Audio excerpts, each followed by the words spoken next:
Hello friends, स्वागत है आप सभी का। घटना चक्र पूर्वावलोकन में हम भारतीय राज्य व्यवस्था एवं शासन पढ़ रहे हैं। आज का लास्ट टॉपिक है पॉलिटी से प्रश्न विविधा। प्रश्न विविधा में जो भी क्वेश्चन पूछे गए हैं वो मिसलेनियस के क्वेश्चन है, उससे रिलेटेड सारे क्वेश्चन को सॉल्व करेंगे। जो क्वेश्चन पूछा गया उससे रिलेटेड व्याख्या को भी पढ़ेंगे। तो फ्रेंड्स, यदि आप मेरे चैनल पर नए हैं तो प्लीज़ चैनल को सब्सक्राइब कर लीजिएगा। मेरा चैनल छोटा है, नया है, तो प्लीज़ चैनल को सपोर्ट करें। आगे ले चलने में आपसे रिक्वेस्ट करते हैं कि प्लीज़ हमारे चैनल को आगे बढ़ाने में हमारी मदद करें। आने वाले सभी एग्जाम के लिए मोस्ट इम्पॉर्टेंट है। तो चलिए स्टार्ट करते हैं। पहला क्वेश्चन है, संयुक्त राष्ट्र संघ कब प्रारंभ हुआ था? तो संयुक्त राष्ट्र संघ 1945 में प्रारंभ हुआ था। सैन फ्रांसिस्को अमेरिका में अप्रैल से जून 1945 तक चले सम्मेलन में संयुक्त राष्ट्र संघ के चार्टर को अंतिम रूप दिया गया। तो सैन फ्रांसिस्को कहाँ है? अमेरिका में है। अप्रैल से जून 1945 तक चले सम्मेलन में संयुक्त राष्ट्र संघ के चार्टर को अंतिम रूप दिया गया तथा 26 जून 1945 को 50 राष्ट्रों ने इस पर हस्ताक्षर किए। पोलैंड इस सम्मेलन में उपस्थित नहीं हुआ था तथा बाद में 51वें सदस्य के रूप में उसने इस पर हस्ताक्षर किया था, पोलैंड। यह चार्टर 24 अक्टूबर 1945 से प्रभावी हो गया। 24 अक्टूबर 1945 से ये प्रभावी हो गया। इसी कारण इस दिन संयुक्त राष्ट्र महासंघ दिवस मनाया जाता है 24 अक्टूबर को। तो संयुक्त राष्ट्र संघ का प्रारंभ हुआ 1945 24 अक्टूबर को। संयुक्त राष्ट्र महासंघ दिवस कब मनाया जाता है? तो 24 अक्टूबर को, यूएनओ दिवस। संयुक्त राष्ट्र सुरक्षा परिषद में अस्थायी सदस्य की संख्या कितनी है? तो संयुक्त राष्ट्र परिषद में कुल 15 सदस्य होते हैं, जिनमें से 5 अस्थायी सदस्य होते हैं। संयुक्त राज्य अमेरिका, यूनाइटेड किंगडम, रूस, फ्रांस और चाइना। तो 5 हो गए, ये 5 अस्थायी हैं। संयुक्त राज्य अमेरिका, यूनाइटेड किंगडम, रूस, फ्रांस और चाइना। बचे 10, ये 10 क्या होते हैं? अस्थायी होते हैं। ये सदस्य 2 वर्ष कार्यकाल के संयुक्त राष्ट्र महासभा द्वारा चुने जाते हैं। जो अस्थायी हैं ये सिर्फ 2 वर्ष के लिए होते हैं। तो अस्थायी कौन है? 5 है। अमेरिका, यूनाइटेड किंगडम, रूस, फ्रांस और चाइना। कौन संयुक्त राष्ट्र की सुरक्षा परिषद का अस्थायी सदस्य नहीं है? तो हम लोगों ने भी पढ़ा था कि फ्रांस है, चीन है, ग्रेट ब्रिटेन है और चाइना है, रूस है, ये क्या है? अस्थायी हैं। लेकिन जर्मनी उसमें नहीं था। जर्मनी क्या है? अस्थायी है। और अस्थायी 2 वर्ष का कार्यकाल होता है। किस देश को वर्ष 2021-22 के लिए संयुक्त राष्ट्र परिषद के अस्थायी सदस्य के रूप में जून 2020 में चुना गया था? नहीं चुना गया था। तो कनाडा को नहीं चुना गया था। आयरलैंड, मैक्सिको, नॉर्वे को चुना गया था। अगला क्वेश्चन है, 2021-22 हेतु सुरक्षा परिषद का अस्थायी सदस्य वर्तमान में सुरक्षा परिषद के 5 अन्य अस्थायी सदस्य देश हैं: एस्टोनिया, नाइजर, सेंट विंसेंट एवं ग्रेनेडिनस, ट्यूनीशिया और वियतनाम। अगला क्वेश्चन है, संयुक्त राष्ट्र संघ के चार्टर के अनुसार सुरक्षा परिषद में निषेधाधिकार का प्रयोग करने की शक्ति के विषय में कौन सा कथन सही नहीं है, ये बताना है। निषेधाधिकार में कौन सा कथन सही नहीं है, ये बताना है।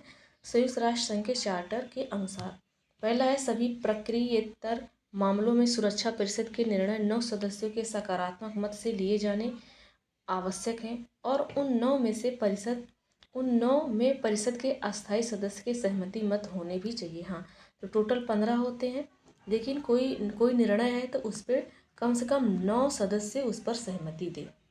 15 का आधा कितना होता है? 7.5, लेकिन उसके प्लस में ज़्यादा होना चाहिए। तो व्यक्ति है तो उसको हम आधा नहीं कर सकते 7.5 में, तो हम टोटल यहाँ पर 9 सदस्य रखा गया है। और उस निर्णय पर जो अस्थायी सदस्य हैं उनकी भी सहमति होनी चाहिए। तो ये पहला सही है।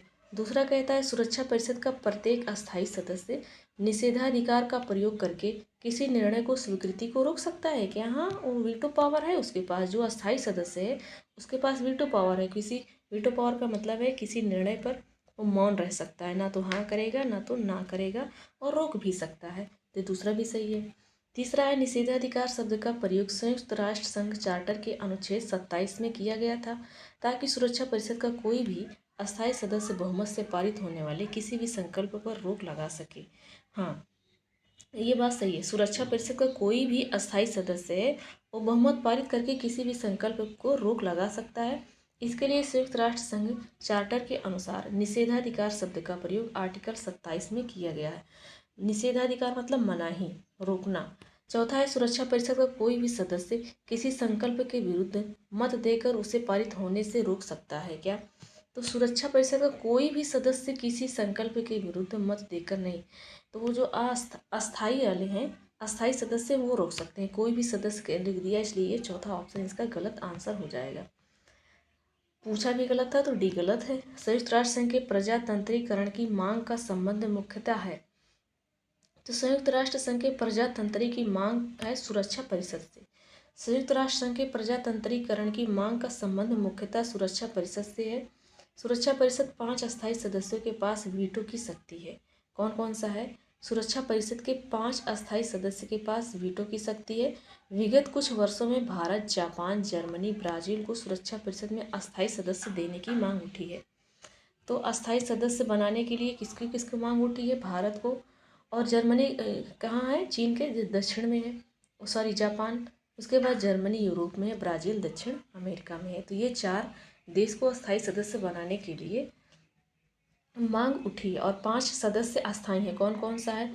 अमेरिका, रूस, फ्रांस, चाइना, अमेरिका और कौन है? ब्रिटेन है। तो ये 5 कितने हैं? अस्थायी सदस्य, इनके पास वीटो पावर है। संयुक्त राष्ट्र ने सुशासन की कुछ विशेषताओं की पहचान की है, निम्नलिखित में से कौन सी एक उन विशेषताओं में से नहीं है? तो भागीदारी है, जवाबदेही है, सरकार की वैधता नहीं है, पारदर्शिता भी है। तो सरकार की वैधता क्या है? उसमें नहीं है। अगला क्वेश्चन, तो संयुक्त राष्ट्र ने 8 मुख्य विशेषताओं के आधार पर सुशासन को परिभाषित किया, जिनमें शामिल है भागीदारी, विधि का शासन, पारदर्शिता, अनुक्रियता, आम सहमति, समानता और समावेशिता, प्रभावशीलता और दक्षता, जवाबदेहिता। अतः सरकार की वैधता संयुक्त राष्ट्र द्वारा परिभाषित सुशासन में शामिल नहीं है। अगला है संयुक्त राष्ट्र संघ के वर्तमान महासचिव कौन है? तो 2019 में कौन थे? एंटोनियो गुटेरेस 9वें महासचिव थे। उन्होंने 1 जनवरी 2017 को यह पद ग्रहण किया था। जबकि वर्तमान में संयुक्त राष्ट्र संघ की उप महासचिव कौन है? नाइजीरिया की अमीना जे मोहम्मद उस समय 2019 में थी। कौन सा प्रथम अफ्रीकी संयुक्त राष्ट्र संघ के महासचिव रहे हैं? तो अफ्रीकी संयुक्त राष्ट्र संघ के महासचिव, वो अफ्रीका के हैं और जो हमारा संयुक्त राष्ट्र संघ है उसके महासचिव बने थे, वो थे बुतरस खाली। तो ये थे संयुक्त राष्ट्र संघ के प्रथम अफ्रीकी महासचिव। इन्होंने संयुक्त राष्ट्र संघ के 6वें महासचिव के रूप में 6 जनवरी 1992 से 31 दिसंबर 1996 तक थे। तो इसका सी आंसर हो जाएगा। किस संयुक्त राष्ट्र महासचिव का कार्यकाल सबसे अधिक रहा है? तो यू थांट का कार्यकाल सबसे अधिक रहा है। तो इनका कार्यकाल कितना रहा है? 1961 से 71, 10 वर्ष तक रहा है। 10 वर्ष तक रहा है। नेक्स्ट क्वेश्चन है, संसार की मुख्य भाषाएं हैं। तो संसार की मुख्य भाषाएं कौन कौन सी हैं? तो संसार की मुख्य भाषाएं हैं, उपरोक्त में से कौन सी एक भाषा संयुक्त राष्ट्र संघ की आधिकारिक भाषा नहीं है? नीचे दिए गए से सही उत्तर बताना है। देखो, चीनी है, अंग्रेजी है, हिंदी नहीं, स्पेनिश भी है। तो हिंदी क्या है? संयुक्त राष्ट्र संघ की आधिकारिक भाषा हिंदी नहीं है। तो इसका आंसर सी ऑप्शन हो जाएगा। तो देखिए, संयुक्त राष्ट्र संघ की आधिकारिक भाषा कौन कौन सी है? चीनी है, फ्रेंच है, अंग्रेजी है, स्पेनिश है और रूसी आधिकारिक भाषाएं थी, जिनमें केवल अंग्रेजी, फ्रेंच कार्यकारी भाषाएं थी। परंतु वर्तमान में अरबी, चीनी, रूसी, स्पेनिश, अंग्रेजी, फ्रेंच आधिकारिक तथा कार्यकारी करने वाली भाषाएं हो गई हैं। संयुक्त राष्ट्र संघ में हिंदी में भाषण देने वाले निम्नलिखित में से पहले व्यक्ति कौन है? तो वो है अटल बिहारी वाजपेयी। 4 अक्टूबर 1977 को तत्कालीन विदेश मंत्री 1977 में विदेश मंत्री थे अटल बिहारी वाजपेयी। ये संयुक्त राष्ट्र महासभा के सत्र में पहली बार हिंदी में भाषण दिया था। इन्होंने वर्ष सन 2000 में प्रधानमंत्री के रूप में इसके सत्र को हिंदी में संबोधित किया था। तो 2000 में प्रधानमंत्री बने तब, और 1977 में जब ये विदेश मंत्री थे तब संयुक्त राष्ट्र संघ में हिंदी में भाषण दिया है अटल बिहारी वाजपेयी जी ने। देशों में से कौन एक देश संयुक्त राष्ट्र संघ का सदस्य नहीं है? तो संयुक्त राष्ट्र संघ का सदस्य कौन सा नहीं है? तो वर्तमान में 193 संयुक्त राष्ट्र संघ का सदस्य है। प्रश्नकाल के दौरान स्विट्जरलैंड संयुक्त राष्ट्र संघ सदस्य नहीं था। उस समय स्विट्जरलैंड 10 सितंबर 2002 को यह 190वें सदस्य के रूप में संयुक्त राष्ट्र संघ में शामिल हो गया है। 1955 में लीबिया, 45 में इराक, नामीबिया 1990 में। कौन सा विश्व का नवीनतम राष्ट्र है? तो विश्व का नवीनतम राष्ट्र है दक्षिण सूडान। तो 9 जुलाई 2011 को विश्व के नवीनतम देश के रूप में दक्षिणी सूडान का जन्म हुआ था। इसे 14 जुलाई 2011 को संयुक्त राष्ट्र संघ में 193 देश के रूप में शामिल कर दिया गया। इसकी वर्तमान राजधानी क्या है? जुबा है, दक्षिणी सूडान की। तो ये कौन सा नंबर का था? 193 का था, दक्षिणी सूडान। अंतर्राष्ट्रीय न्यायालय का मुख्यालय कहाँ है? तो अंतर्राष्ट्रीय न्यायालय का मुख्यालय हेग में है। हेग कहाँ है? नीदरलैंड की राजधानी है, जिसे हॉलैंड कहा जाता था। तो इसकी स्थापना संयुक्त राष्ट्र चार्टर के तहत 1945 में किया गया था। 1946 ये प्रारंभ हो गया था। अंतर्राष्ट्रीय न्यायालय संयुक्त राष्ट्र संघ के 6 प्रधान अंगों में एकमात्र ऐसा है। तो संयुक्त राष्ट्र संघ के 6 प्रधान अंगों में से एकमात्र अंतर्राष्ट्रीय न्यायालय भी है, जो न्यूयॉर्क के बाहर स्थित है। ये न्यूयॉर्क के बाहर स्थित है। श्री R.N. पाठक से पूर्व अंतर्राष्ट्रीय न्यायालय में निर्वाचित 2 अन्य भारतीय न्यायमूर्ति रहे हैं। तो श्री R.N. पाठक अंतर्राष्ट्रीय न्यायालय में निर्वाचित थे, लेकिन अन्य भारतीय न्यायमूर्ति भी रहे हैं, वो है B.N. राव व नगेंद्र सिंह। विधि का नियम सूचकांक, जिसे रूल ऑफ लॉ इंडेक्स को निम्नलिखित में से किस द्वारा जारी किया गया था? तो विधि का नियम सूचकांक विश्व न्याय परियोजना के तहत जारी किया गया था। नेक्स्ट क्वेश्चन है, निम्नलिखित में से किसका संबंध संयुक्त राष्ट्र संघ से नहीं है?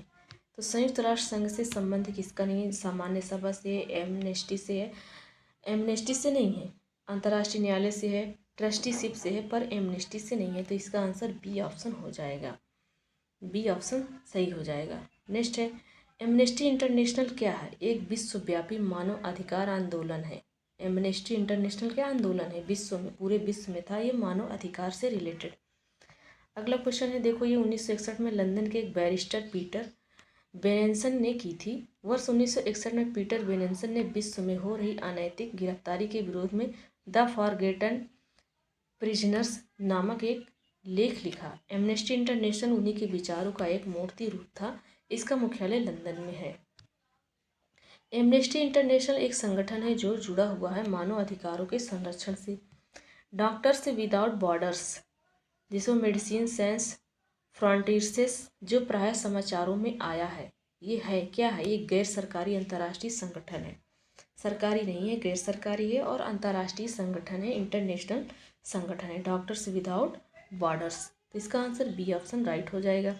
नेक्स्ट क्वेश्चन है, विश्व के कितने देशों में अनिवार्य मतदान की व्यवस्था लागू है? तो अनिवार्य मतदान की व्यवस्था 2015 में प्रस्तुत विधि आयोग की 255वीं रिपोर्ट नंबर 255 है, जो 2015 में प्रस्तुत की गई थी। लगभग 28 देशों में अनिवार्य मतदान की व्यवस्था लागू है।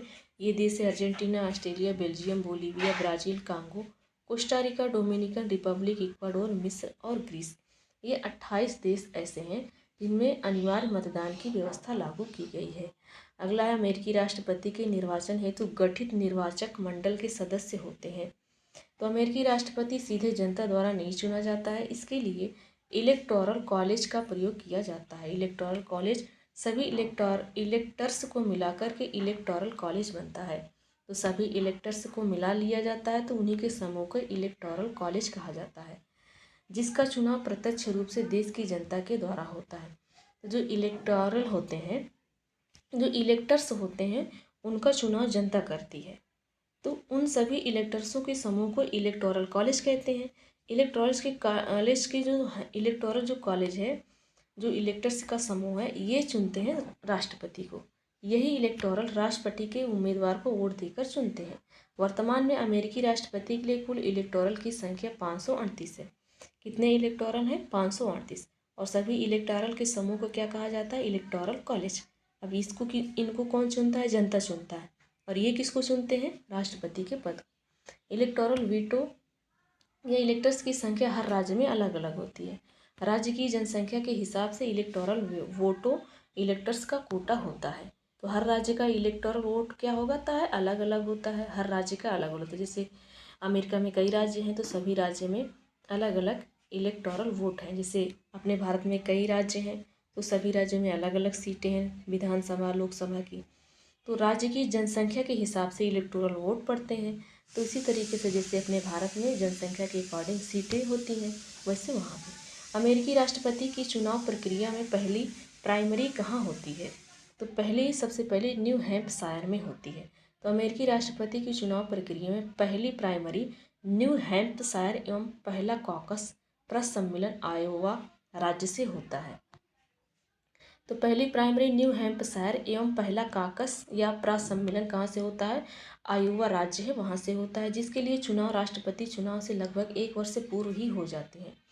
तो जिसके लिए चुनाव राष्ट्रपति चुनाव से लगभग 1 वर्ष, जैसे राष्ट्रपति का चुनाव 1 साल बाद होना है, तो 1 साल पहले ही प्राइमरी न्यू हैम्पशायर में ये क्या होता है? चुनाव प्रक्रिया शुरू होती है। और प्रस सम्मेलन कहाँ होता है? आयोवा राज्य में। पारंपरिक रूप से यहीं से अमेरिकी राष्ट्रपति की चुनाव प्रक्रिया का आरंभ हो जाता है, इसलिए वहाँ के राष्ट्रपति का कार्यकाल 4 वर्ष का माना जाता है, न कि 5 वर्ष का। प्राइमरी चुनाव राज्य तथा स्थानीय सरकारों द्वारा चलाए जाते हैं। तो प्राइमरी चुनाव कैसे चलाया जाता है? जो वहाँ का राज्य है, और स्थानीय सरकार का मतलब होता है कि जैसे ग्राम पंचायत गांव में होता है और स्थानीय व्यवस्था है, उस तरीके से वहाँ जो राज्य हैं वो करेंगे, और उनके जो गांव होंगे स्थानीय सरकार वो चलाएंगे प्राइमरी चुनाव। जबकि कॉकस या प्रस सम्मेलन जो निजी कार्यक्रम है, सीधे राजनीतिक द्वारा स्वयं चलाए जाते हैं। तो प्रस सम्मेलन या कॉकस राजनीति द्वारा स्वयं चलाए जाते हैं। नेक्स्ट क्वेश्चन है, लिखित संविधान की अवधारणा कॉन्सेप्ट ने सर्वप्रथम कहाँ जन्म लिया था? तो अमेरिका में लिया था। 1789 से प्रभावी ये हो गया था। विश्व का प्रथम लिखित संविधान है संयुक्त राज्य अमेरिका का 1789 में। लैरी प्रेसलर निम्नलिखित में से किससे संबंधित है? तो क्लिंटन द्वारा प्रस्तावित पाकिस्तान को सैनिक सहायता की आलोचना। तो लैरी प्रेसलर अमेरिका के प्रमुख सीनेटर संसद सदस्य थे। ये संसद के सदस्य थे लैरी प्रेसलर, जिन्होंने अमेरिका द्वारा दी जाने वाली सहायता को परमाणु अप्रसार से जोड़ने के लिए प्रेसलर संशोधन प्रस्तुत किया था। उन्होंने तत्कालीन अमेरिकी राष्ट्रपति बिल क्लिंटन द्वारा पाकिस्तान को प्रस्तावित सैन्य सहायता की आलोचना इसी आधार पर की थी कि पाकिस्तान परमाणु विकास एवं प्रसार में संलग्न है। इन्होंने कहा था कि जो पाकिस्तान है परमाणु का विकास और प्रसार करने में लगा हुआ है। कौन कहा था? Larry Pressler. ये क्या थे? ये जो अमेरिका का प्रमुख सीनेटर होता है, संसद होता है, उसके ये संसद सदस्य थे। और राष्ट्रपति बिल क्लिंटन उस समय वहाँ के राष्ट्रपति थे। सुमेलित करना है, चलिए सुमेलित करते हैं। कौन सा ऑप्शन इसका राइट आंसर हो जाएगा? प्रेसलर संशोधन अमेरिकी सहायता को आणविक क्षमता के सुधार से जोड़ना था, अभी भी हम लोगों ने पढ़ कर आया। और चकमा शरणार्थी बांग्लादेश से था। पेरिस्त्रोइका कहाँ से था? गोरबाचोव से था। 13 सितंबर 1993 में इजराइल PLO समझौता हुआ था। तो इसका आंसर क्या हो जाएगा? 4, 1, 2, 3 बी आंसर इसका राइट आंसर है। नेक्स्ट क्वेश्चन है, नेक्स्ट है एशिया की धुरी विदेश नीति की रणनीति है। एशिया की धुरी विदेश नीति की रणनीति है ये अमेरिका की, USA की। तो इसका डी ऑप्शन हो जाएगा। अमेरिका की पारंपरिक विदेश नीति यूरोप और मध्य एशिया पर केंद्रित रही है, परंतु सोवियत संघ के पतन और वैश्वीकरण के प्रभाव, पहुंच एवं दायरे से वृद्धि, चीन समेत एशियाई देशों के आर्थिक उत्थान से वैश्विक संतुलन में धीरे धीरे बदलाव लाना शुरू कर दिया है। परिणाम स्वरूप वैश्विक स्तर पर अपनी वर्चस्वशाली स्थिति को सुरक्षित रखने तथा अमेरिकी हितों को पुनर्समायोजित करने के लिए अमेरिकी विदेश नीति में एशिया की भूमिका महत्वपूर्ण होती जा रही है। इस बात की स्पष्ट अभिव्यक्ति अमेरिका के तत्कालीन ओबामा प्रशासन की एशिया को धुरी बनाने की नीति में दिखाई देती है। यह नीति एशिया महाद्वीप के पश्चिमी किनारों से लेकर भारतीय उपमहाद्वीपों तक प्रशांत एवं हिंद महासागरों के दायरे में विस्तृत एशिया प्रशांत क्षेत्र पर केंद्रित है। अगला है CIA किस देश की आसूचना एजेंसी है? तो CIA सेंट्रल इंटेलिजेंस एजेंसी, ये अमेरिका की है, USA की गुप्त एजेंसी है। रिसर्च एवं एनालिसिस विंग रा निम्नलिखित में से किसका भाग है? तो मंत्रिमंडल सचिवालय का है। तो रिसर्च एवं एनालिसिस विंग, या इसको शॉर्टकट में क्या कहेंगे? रा, रिसर्च एंड एनालिसिस विंग। तो ये इसका काम क्या है? ये किसका भाग है? ये मंत्रिमंडल सचिवालय का है। तो रिसर्च एवं एनालिसिस विंग R&AW भारत की अंतर्राष्ट्रीय गुप्तचर संस्था है, जिसका गठन प्रधानमंत्री इंदिरा गांधी के शासनकाल में 21 सितंबर 1968 को किया गया था। यह संस्था मंत्रिमंडल सचिवालय के अंतर्गत आती है।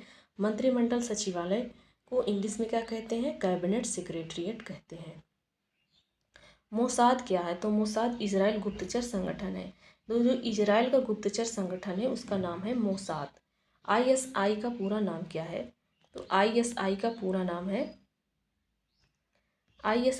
नाम है इंटर सर्विसेज इंटेलिजेंस। क्या है? Inter services intelligence. तो इसका ए ऑप्शन राइट आंसर हो जाएगा।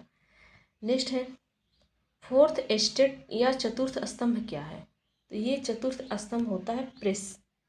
तो प्रेस मीडिया राष्ट्र निर्माण में अपनी महत्वपूर्ण भूमिका निभाता है, अतः इसे लोकतंत्र के चतुर्थ संज्ञा दी गई है, चौथे संज्ञा। ब्रिटिश समाचार पत्रों का केंद्र कौन सा है? तो फ्लीट स्ट्रीट फ्लीट नदी के नाम पर लंदन की एक गली है। फ्लीट नदी का नाम है और लंदन की एक गली का नाम फ्लीट दे दिया गया है, जहाँ से 1980 के दशक तक अधिकांश ब्रिटिश समाचार पत्र छपते रहे थे। अधिकांश ब्रिटिश समाचार पत्र 1980 के दशक तक यहीं से छपा है।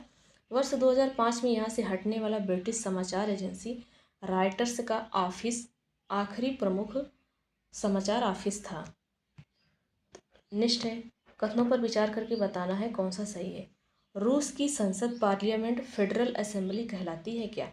तो रूस की संसद जो पार्लियामेंट है फेडरल असेंबली कहलाती है, सही है। रूसी संसद में काउंसिल ऑफ द फेडरेशन निचला सदस्य है क्या? नहीं, गलत है। रूसी संसद में उच्च सदन का नाम स्टेट ड्यूमा है, नहीं, ये भी गलत है। तो इसका केवल एक ऑप्शन सही है।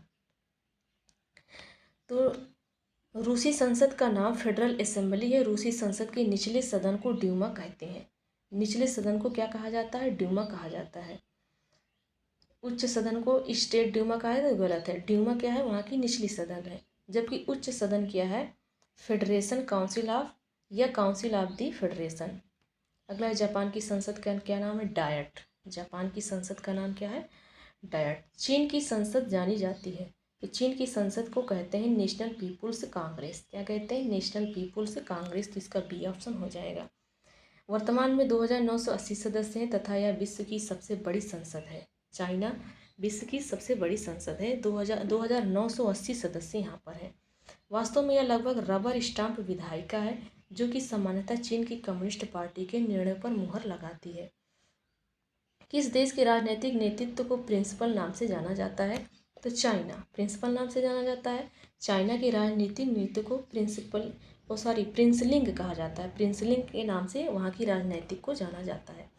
तास कहाँ की समाचार एजेंसी है? तो तास रूस की समाचार एजेंसी है, TAAS। तो ये सोवियत संघ के विघटन के पश्चात इसे 1992 में इंफॉर्मेशन टेलीग्राफ एजेंसी ऑफ रूस ITAR या टास में सहमति समाहित कर दिया गया। उल्लेखनीय है कि 2014 में पुनः इसका नाम तास कर दिया गया था। चीन की समाचार एजेंसी का क्या नाम है? तो new China news agency. New China news agency वहाँ की समाचार एजेंसी है। डॉन किस देश का समाचार पत्र है? तो ये पाकिस्तान के समाचार पत्र का नाम डॉन है। किस देश की सरकारी रिपोर्ट को येलो बुक कहा जाता है? तो फ्रांस की सरकारी रिपोर्ट को येलो बुक कहा जाता है। तो फ्रांस सरकार की सरकारी रिपोर्ट या कूटनीतिक दस्तावेजों को येलो बुक या तो पीला बुक कहा जाता है। अगला है कथनों पर विचार करके बताना है कि कौन सा सही है। तो चलिए देखते हैं कौन सा सही है। पहला, राष्ट्रमंडल का कोई चार्टर, संधि या संविधान नहीं है। तो ये सही बात है, कोई संविधि या संविधान नहीं है, तो ये सही बात है, पहला इसका सही हो जाएगा। सभी राज्य या देश या क्षेत्र जो किसी समय ब्रिटिश साम्राज्य के क्षेत्राधिकार या शासन या अधिकेश के अधीन थे, स्वतः राष्ट्रमंडल के सदस्य बन गए क्या? तो ये गलत है, तो पहला वाला ही इसका आंसर सही हो जाएगा।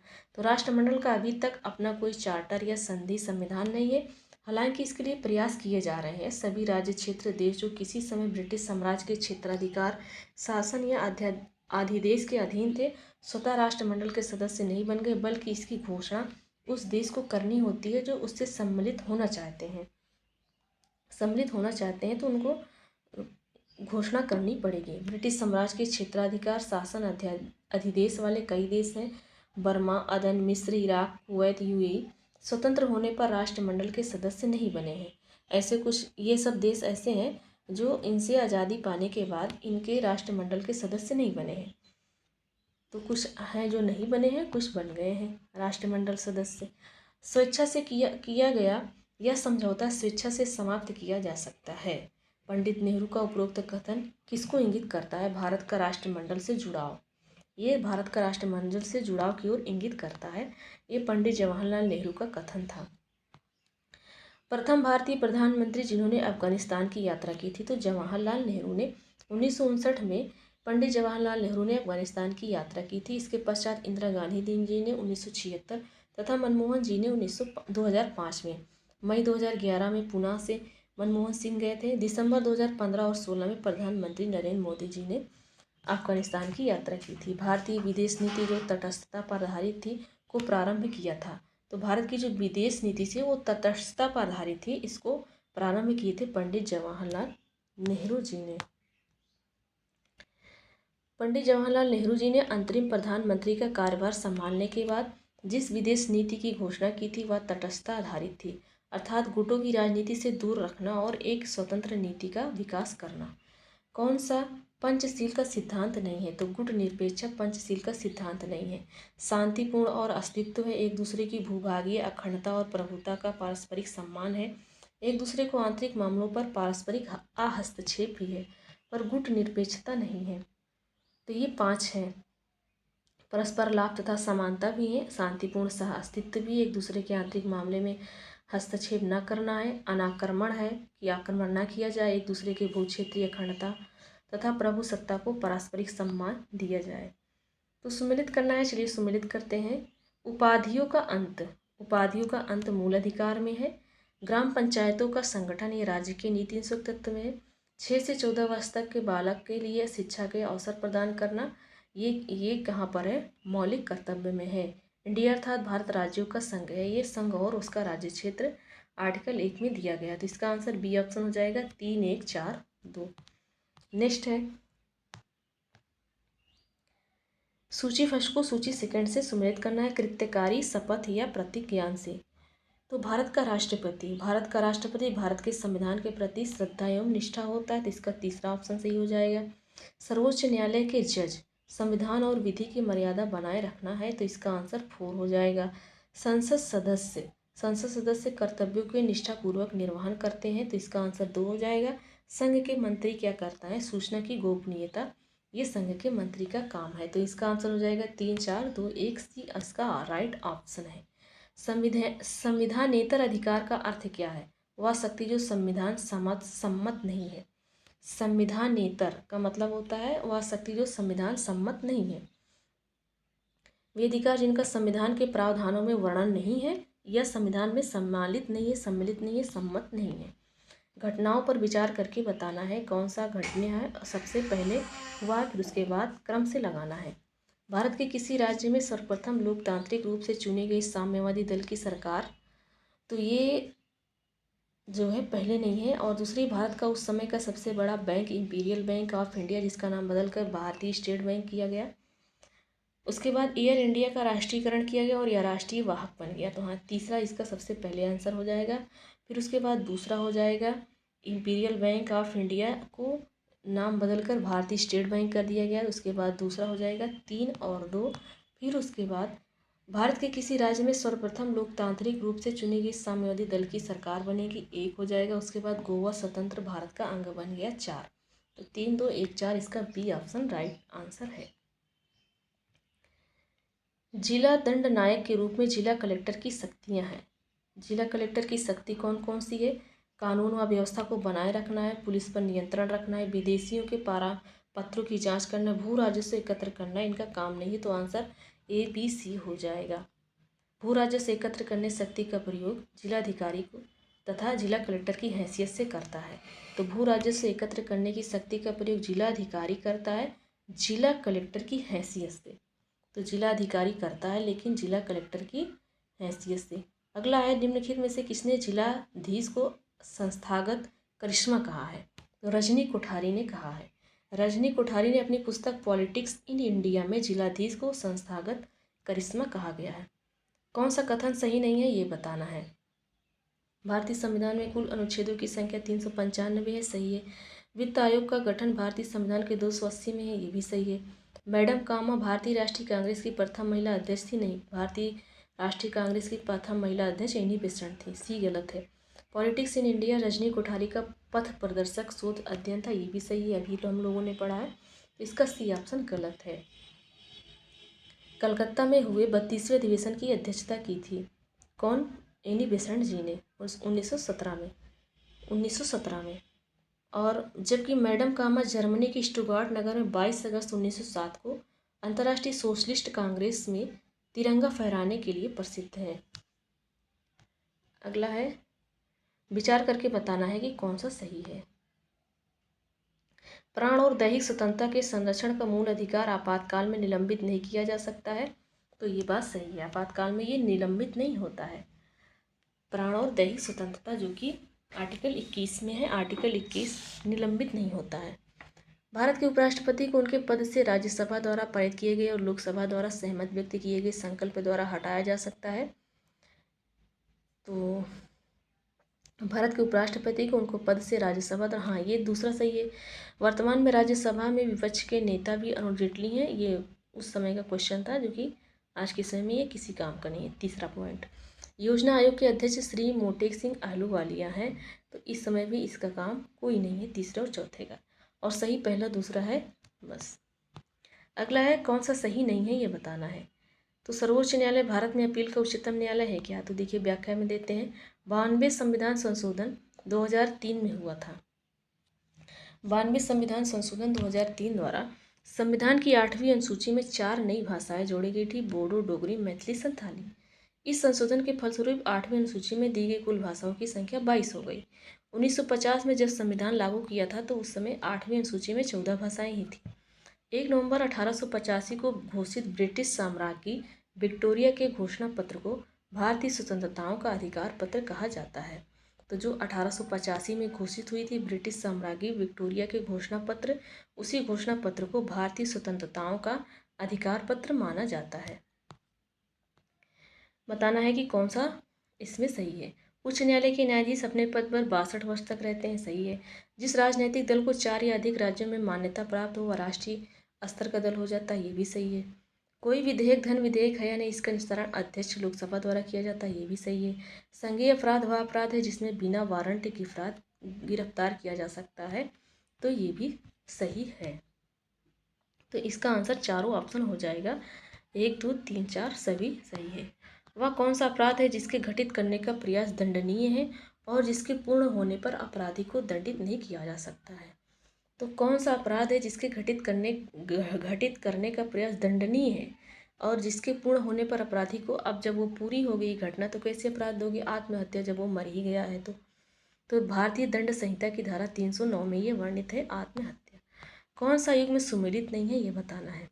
कानून के समक्ष समानता नागरिकों और गैर नागरिकों को प्राप्त है, सही बात है। राज्य के नाम का परिवर्तन राज्य विधानसभा की शक्ति नहीं, संसद की है, इसलिए दूसरा बी ऑप्शन गलत है। नए राज्य का निर्माण करना संसद की शक्ति, सही है। सरकारी नौकरी में अवसर केवल भारतीय नागरिकों को प्राप्त है, ये भी सही है। अगला है, प्रथम भारत रत्न प्राप्त करने वाले व्यक्ति कौन थे? तो एस राधाकृष्णन थे। तो 1954 में सबसे पहले भारत रत्न दिया गया था। तो सर्वप्रथम यह पुरस्कार 1954 में 3 लोगों को दिया गया था, सर्वपल्ली राधाकृष्णन और चक्रवर्ती राजगोपालाचारी, चंद्रशेखर वेंकट रमन को दिया गया था। 3 लोगों को दिया गया था, लेकिन इन तीनों में से सबसे पहले सर्वपल्ली राधाकृष्णन को दिया गया था, इसलिए डी ऑप्शन सही हो जाएगा। चक्रवर्ती राजगोपालाचारी, चंद्रशेखर वेंकट रमन। सुमिलित करके बताना है। एक तरफ उत्कृष्ट सांसद है और वर्ष है। अरुण जेटली 2010 थे और कर्ण सिंह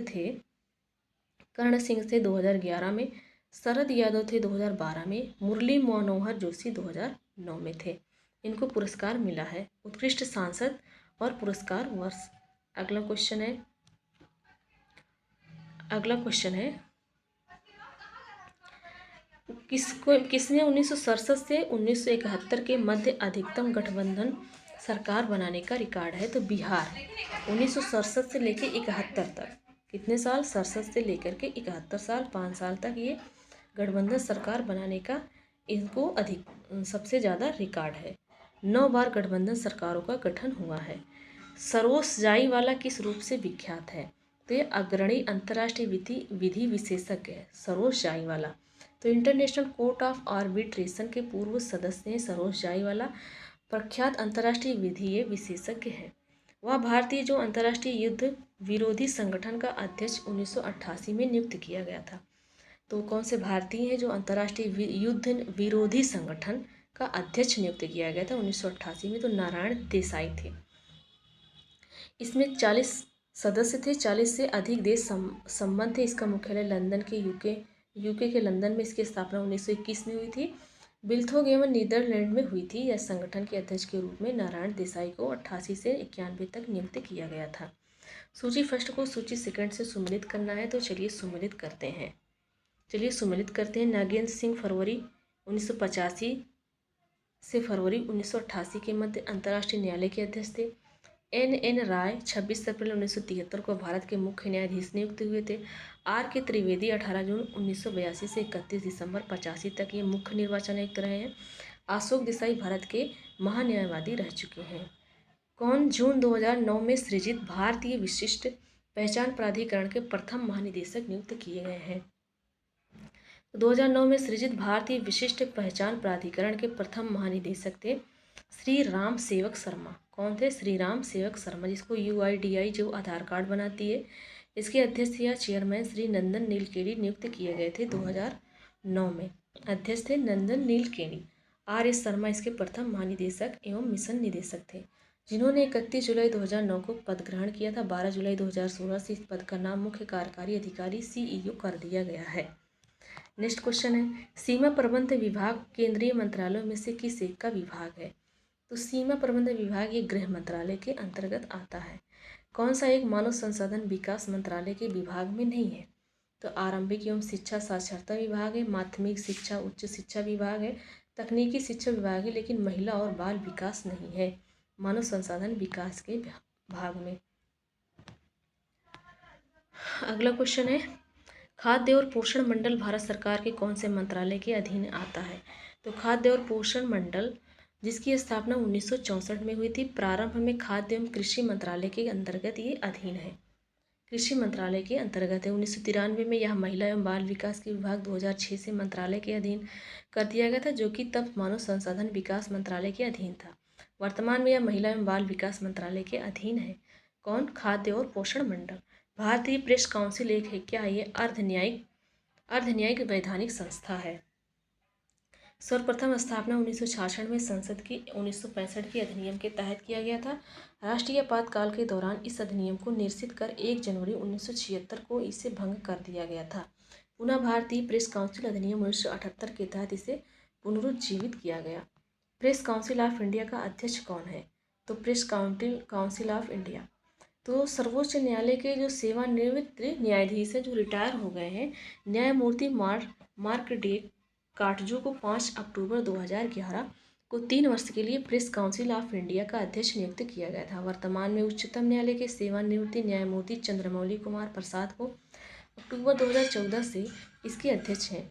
दूसरे कार्यकाल के लिए 22 मई 2018 को इसका अध्यक्ष बनाया गया था। कौन सा भारत के क्षेत्रवाद के उदय का कारण है? तो असंतुलित विकास भी है, क्षेत्रवाद का उदय, सांस्कृतिक पहचान खोने का भय भी है, राजनीतिक वर्चस्व भी है, तो ये सभी है। तो इसका आंसर उपरोक्त सभी हो जाएगा। राष्ट्रीय जल विकास एजेंसी की स्थापना की गई थी, तो 1982 में राष्ट्रीय जल विकास एजेंसी की स्थापना की गई थी। नेक्स्ट क्वेश्चन है, कालानुक्रम से लगाना है, सबसे पहले कौन सा काम हुआ था? तो सबसे पहले ताशकंद समझौता हुआ था, उसके बाद भारत सोवियत संधि हुई थी, फिर शिमला समझौता और फरक्का समझौता हुआ था, जिसका आंसर हो जाएगा 4, 2, 1, 3 पहला वाला राइट आंसर हो जाएगा। तो शिमला समझौता 1972 में हुआ था। 72 को शांति, मित्रता एवं सहयोग की भारत सोवियत संधि 9 अगस्त 1971 को। फरक्का समझौता भारत और बांग्लादेश के मध्य अंतरिम रूप से 1975 में तथा अंतिम रूप से 12 दिसंबर 1996 को।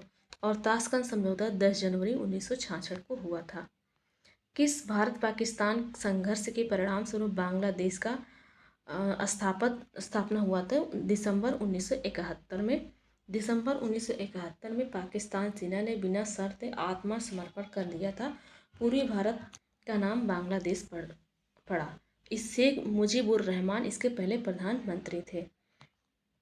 किन देशों ने लिट्टे को प्रतिबंधित किया है? लिट्टे LTTE, तो भारत, श्रीलंका और संयुक्त राज्य अमेरिका।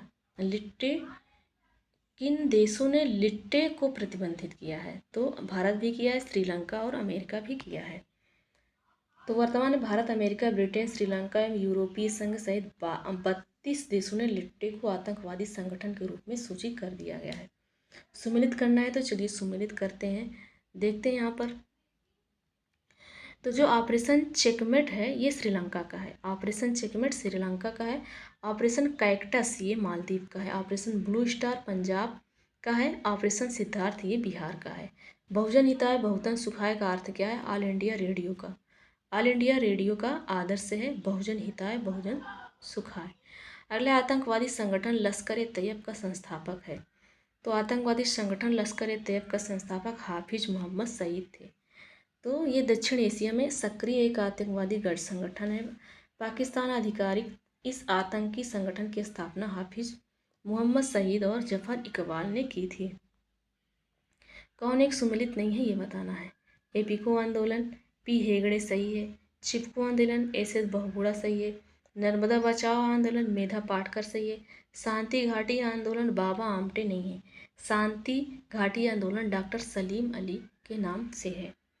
बाबा आमटे वन्यजीव संरक्षण तथा नर्मदा बचाओ आंदोलन से जुड़े थे। अगला क्वेश्चन है, कौन सा एक सही सुमेलित नहीं है? दक्षिणी वायुसेना का कमान तिरुवनंतपुरम में है, सही है। पूर्वी नौसेना का कमान विशाखापत्तनम में है, ये भी सही है। Armoured corps centre of and school Jabalpur Madhya Pradesh में, ये भी सही है। नहीं, ये सही नहीं है, गलत है, सी ऑप्शन गलत है। Army medical corps centre and school Lucknow में है। तो इसका कौन सा गलत ऑप्शन हो जाएगा? सी ऑप्शन गलत हो जाएगा। Armed course centre and school Ahmednagar Maharashtra में स्थित है। अगला है, भारतीय नौसेना में सेना के लेफ्टिनेंट कर्नल के समकक्ष कौन होता है? तो कमांडर। जो नौसेना जो नेवी होती है, सेना के लेफ्टिनेंट कर्नल के समकक्ष कमांडर होता है। तो यहाँ पर देखिए दिया गया थल सेना, वायुसेना और नौसेना, तीनों के सबसे पहले वरीयता कौन है, फिर सेकंड, ये सारे दिया गया है। नेक्स्ट क्वेश्चन है, भारतीय थल सेना की ऑपरेशनल कमांड कितनी है? तो जून 1999 के तहत 6 है। 1999 के तहत 6, वर्तमान में भी 6 है। तो थल सेना की ऑपरेशनल कमांड है। तो कमान क्षेत्र उत्तरी का मुख्यालय कहाँ है? उधमपुर जम्मू कश्मीर में है। दक्षिणी का पुणे में है। मध्यवर्ती का लखनऊ में है। पूर्वी का कोलकाता में। पश्चिमी का चंडी मंदिर चंडीगढ़ में है। दक्षिण पश्चिम का जयपुर 15 अगस्त 2005 से ये क्रियाशील हुई है। सीमा सुरक्षा बल की स्थापना कब हुई है? जिसको बीएसएफ कहा जाता है। तो इसकी स्थापना 1965 में हुई है। ए ऑप्शन इसका राइट आंसर है। नेक्स्ट क्वेश्चन है, 1 दिसंबर 1965 को इसकी स्थापना हुई है। पड़ोसी देशों के सीमाओं पर तैनात किए जाते हैं। इसका मुख्यालय नई दिल्ली में है। आंतरिक सुरक्षा अकादमी अवस्थित है तो माउंट आबू जो कि राजस्थान में है। आंतरिक सुरक्षा अकादमी स्थित है। भारत की प्रथम विधि विश्वविद्यालय की स्थापना अगस्त 1987 में कहाँ पर हुई थी? तो बेंगलुरु में हुई थी विधि विश्वविद्यालय की स्थापना 1987 में। ये अगला क्वेश्चन है, विधि विश्वविद्यालय कहाँ पर आयोजित किया गया? तो इस बेंगलुरु में है, बेंगलुरु में है, जो भी हम लोगों ने पढ़ा था। नेक्स्ट क्वेश्चन है, बताना है कि कौन सा कथन सही है। भारत में जातियों और राजनीतिकरण हो रहा है। तो पहला सही बात है। दूसरा है, भारत राजनीति में जातिवाद बढ़ाता जा रहा है। दोनों बातें सही है, एक दूसरे की स्पष्ट व्याख्या भी करता है। तो इसका ऑप्शन क्या हो जाएगा? सही। नेक्स्ट क्वेश्चन है, नेक्स्ट है 2003 में गोरखाओं को ओबीसी का दर्जा दिया गया था। तो ओबीसी का दर्जा 2003 में उत्तराखंड ने दिया था, उत्तराखंड ने दिया था। अगला है वैधानिक, ये गोरखाओं सहित 2 अन्य समुदाय और को अन्य पिछड़ा वर्ग दिया। वैधानिक समाजवाद का श्रेय जाता है। तो ये कार्ल मार्क्स को जाता है वैधानिक समाजवाद का श्रेय। अगला है मार्स्ट्रेन मार्क्स द्वारा नौकरशाही के कितने प्रकार बताए गए हैं? तो 4 प्रकार मार्स्ट्रेन मार्क्स के द्वारा 4 प्रकार की नौकरशाही है। एक अभिभावक नौकरशाही, जातीय नौकरशाही, संरक्षक नौकरशाही, योग्यता मतलब एक ग्रेजुएशन और एक कास्ट और एक पैट्रोनेज और एक मेरिट। तो 4 होता है। सुमेलित करना है तो चलिए सुमेलित करते हैं, कौन सा इसमें सही होगा।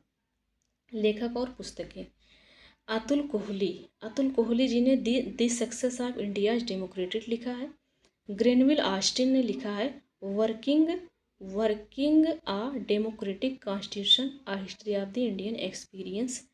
पेंड्रल मून लिखा है डिवाइड एंड क्विट, और एलन ग्रेडहिल जी ने लिखा है the republic of India development of its laws and constitution. तो आंसर हो जाएगा 2 4 1 3, इसका सी आंसर राइट आंसर हो जाएगा। नेक्स्ट क्वेश्चन है, विदेश में सर्वप्रथम भारत महोत्सव कहाँ आयोजित हुआ था? तो विदेश में सर्वप्रथम भारत महोत्सव कहाँ हुआ था? ब्रिटेन में हुआ था 1982 में। ब्रिटेन में 1982 में। भारत ने बहुत सारे प्रवासी भारतीयों से जुड़ने के लिए प्रत्येक वर्ष प्रवासी भारतीय दिवस सम्मेलन आयोजित किया जाता है। यह सम्मेलन प्रारंभ हुआ था वर्ष 2003 में। तो भारत में बहुत सारे प्रवासी भारतीयों से जुड़ने के लिए प्रत्येक वर्ष प्रवासी भारतीय दिवस मनाया जाता है। तो यह सम्मेलन 2003 से शुरू किया गया था, और 9 जनवरी को प्रवासी दिवस मनाया जाता है, इसलिए कि 9 जनवरी को दक्षिण अफ्रीका से महात्मा गांधी भारत वापस आए थे। अगला क्वेश्चन है सुमेलित बताना है कौन सा सही सुमेलित है। एक तरफ समाचार है और एक तरफ देश है।